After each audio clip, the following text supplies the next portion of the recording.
जब कामयाबी की शिखर पर हो, जब कामयाबी की शिखर पर हो, हजारों लोग आपका बुराई करेंगे। बस याद रखिए मेरे दोस्त, पत्थर उसी पेड़ पर मारे जाते हैं जिस पर फल लगे होते हैं। जय हिंद। इस वीडियो में हम जानेंगे मध्यकालीन भारत का इतिहास। इसका जो इसमें टॉपिक पढ़ेंगे, भारत पर मुस्लिम आक्रमण के प्रश्न उत्तर, जो एनसीईआरटी आधारित प्रश्न उत्तर होगा, जो हर एग्जाम की दृष्टिकोण से 100% साबित होगा। चलते आज के प्रश्न नंबर 1 की ओर। प्रश्न नंबर 1 की ओर बढ़ते हैं। भारत पर आक्रमण करने वाले प्रथम मुस्लिम आक्रमणकारी कहाँ के निवासी थे? ये अरब के निवासी थे।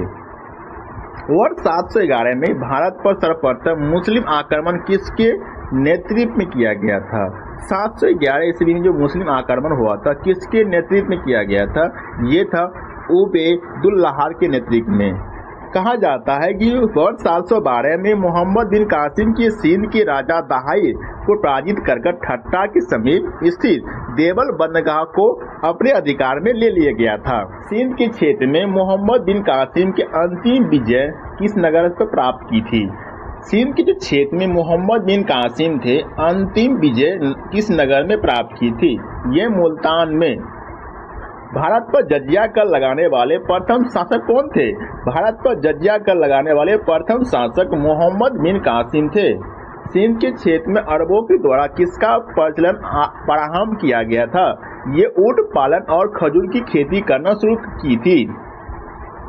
अरबों ने पश्चात भारत में किन विदेशी आक्रमणकारियों का आगमन हुआ था?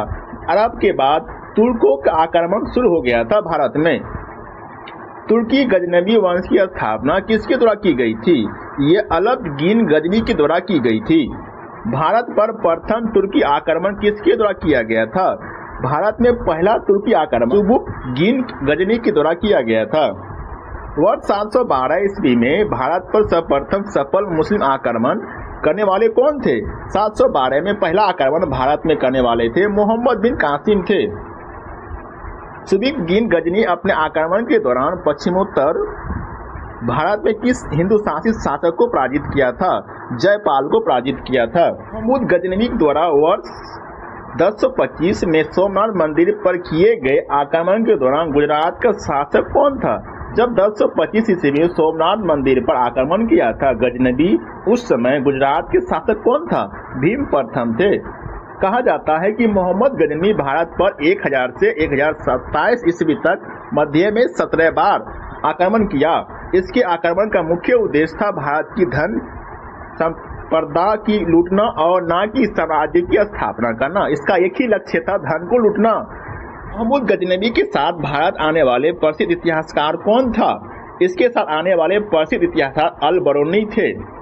कहा जाता है कि अल-बरूनी द्वारा किताब उल हिंद में उतबी द्वारा किताब उल यामनी तथा फिरदौसी द्वारा शाहनामा नामक पुस्तक रचना की गई थी।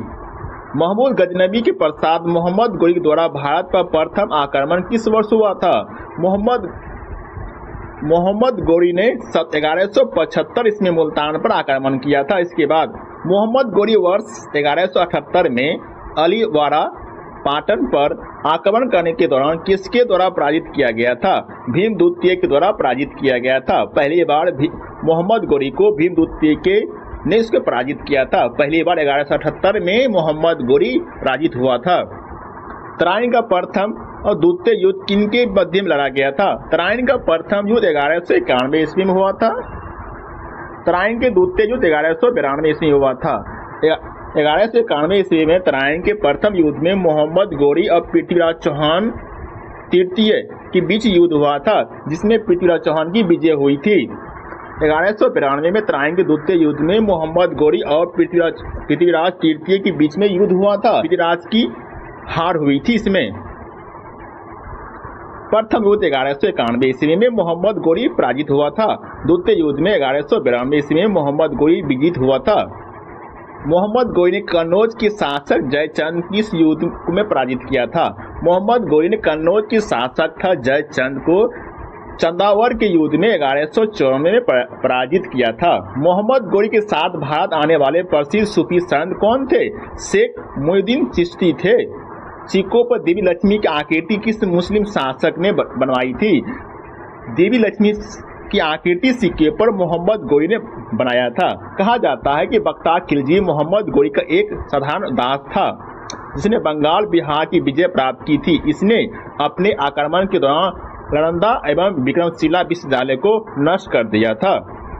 मोहम्मद गोरी की मृत्यु के पश्चात उसके साम्राज्य पर किन 3 गुलामों का नियंत्रण स्थापित किया था? याल्दोज, कुबाचा और कुतुबुद्दीन ऐबक। कहा जाता है कि भारतीय जनता के लिए हिंदू शब्द का सर्वप्रथम प्रयोग अरबों के द्वारा किया